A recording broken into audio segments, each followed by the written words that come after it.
This was going to be about Billy Jasper, but I'll do that properly.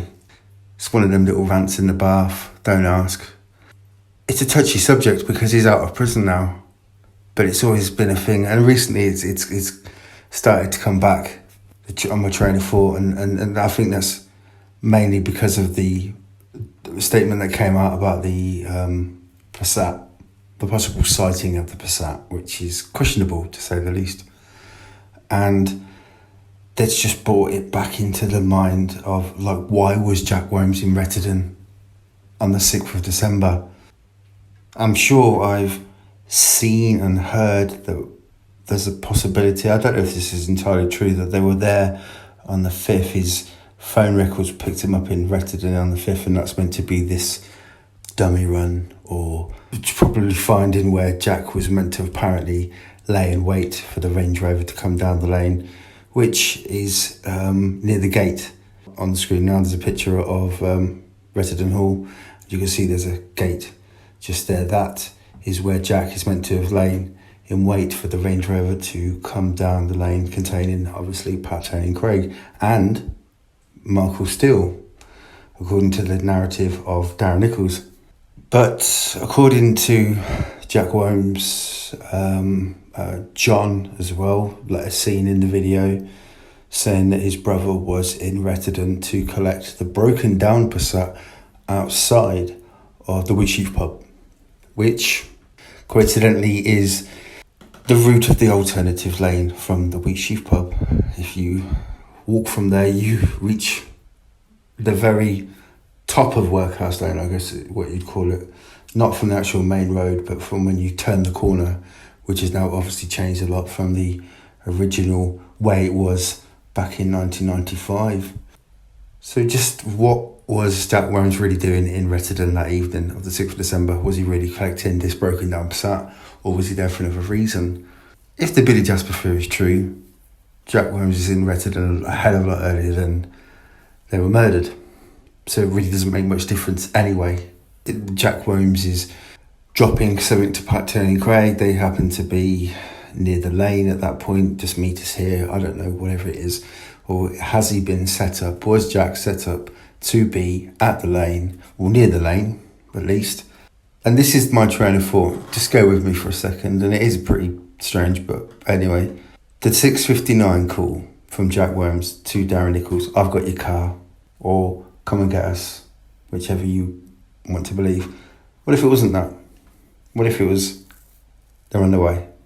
But the Range Rover didn't drive past the Wheatsheaf pub at 10 to 7, whenever it's meant to arrive. It would have come from the Turnpike. So if anyone was in a situation to see the Range Rover drive past, it would have been Darren Nichols waiting in the Passat at Meadow Road. So the call to Jack Worms coming from Jack at 6:59 to Darren Nichols, what was that call actually really about? I've got your car, Darren.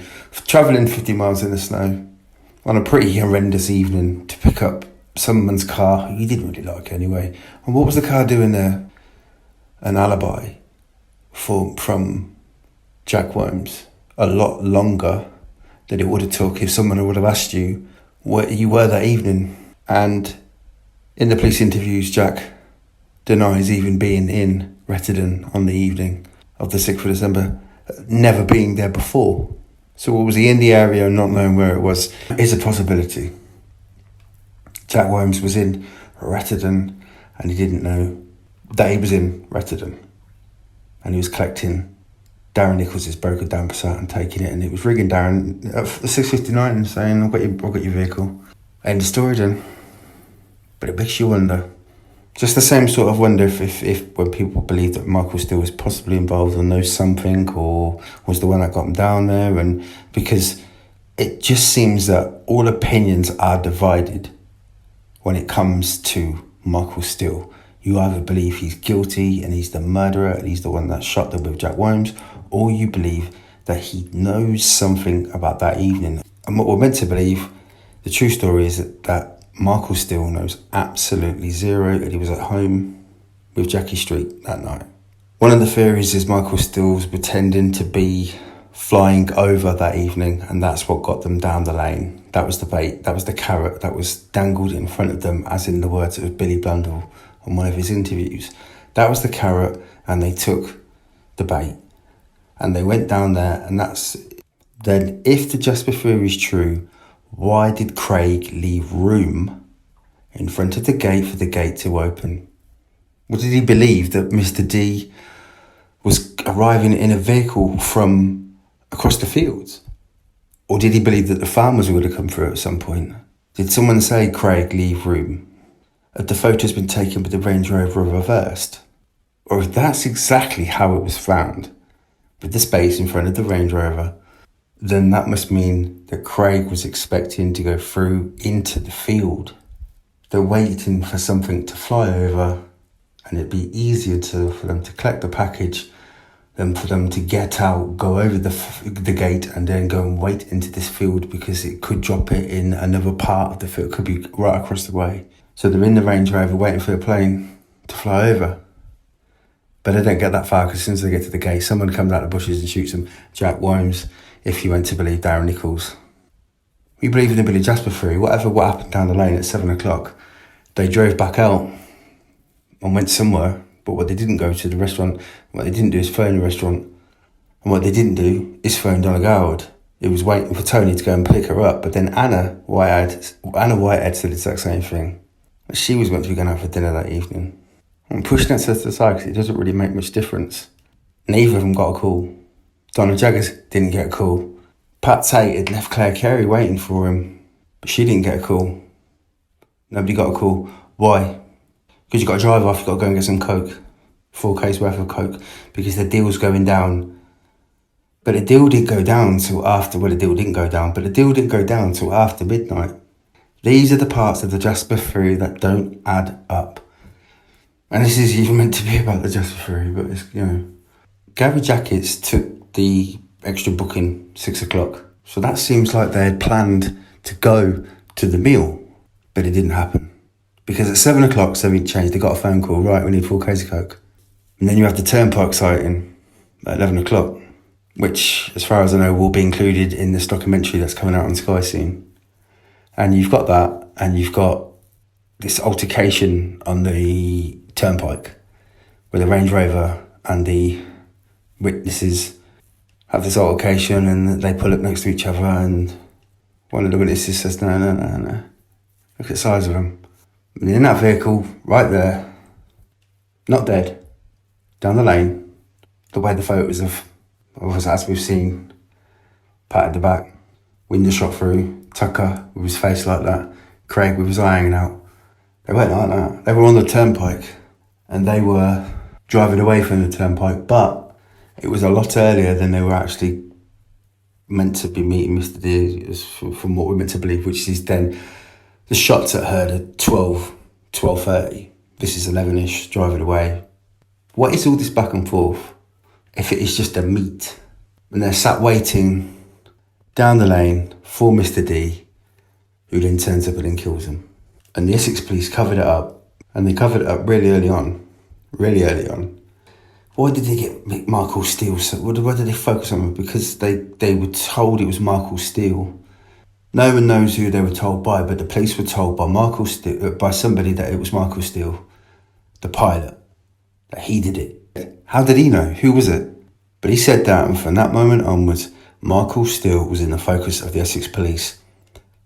And was that when they started covering it up? Is that the minute where they started saying, right, we've got this phone call, we've got these phone records, we've got this phone call from Jack Worms to Darren Nichols.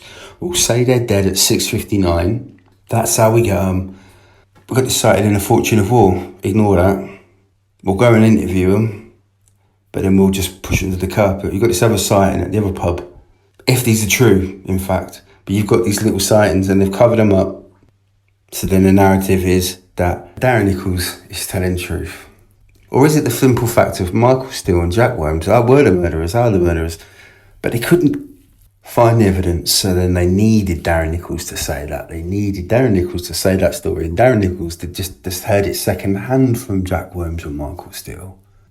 Because we're meant to believe that Michael Steele is a very intelligent man, and if he is in fact intelligent, he ain't going to go and tell no story to Darren Nichols, unless he did it for Darren as well, because Darren was scared of Pat.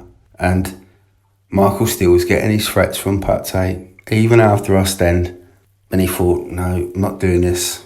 And Michael Steele just decided, right, we're going to kill them. And he pulled Jack in, he duped Jack in, and he said, Jack, they're going to come for you at some point. They've been threatening Nipper. They'll come for you, they come from your family. So Jack went, right, all right, okay, I'll come with you. How about we set him up, Mick? No.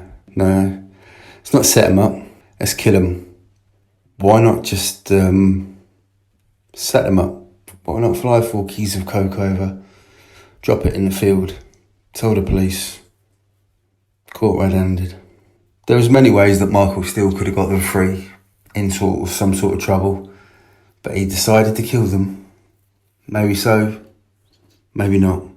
But what was Jack Worms doing in Retendon that evening? And was he simply just collecting the broken down Passat? Just makes you wonder. Jack Worms has always protested his innocence, and I don't believe he pulled the trigger. I think too many people watch Rise of the Foot Soldier and it kind of gets embedded in their head and they see it. They believe it. They see Jack Worms hiding in the bush. They see the Range Rover coming down and they see the door opening with Michael Steele and they see Michael Steele going to the lane. They see Michael Steele going to the gate, and then Jack Worms puts that first shot into Craig Roll's head, and then Tony Tucker, then Pat Tate. Michael Steele with a second shotgun, then shoots Pat in the side. He looked away apparently. He couldn't face his friend, his old friend. He couldn't look him in the face when he shot him.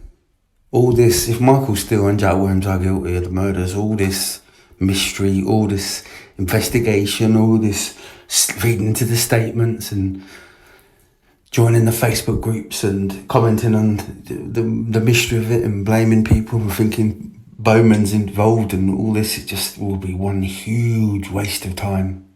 And there is always that possibility.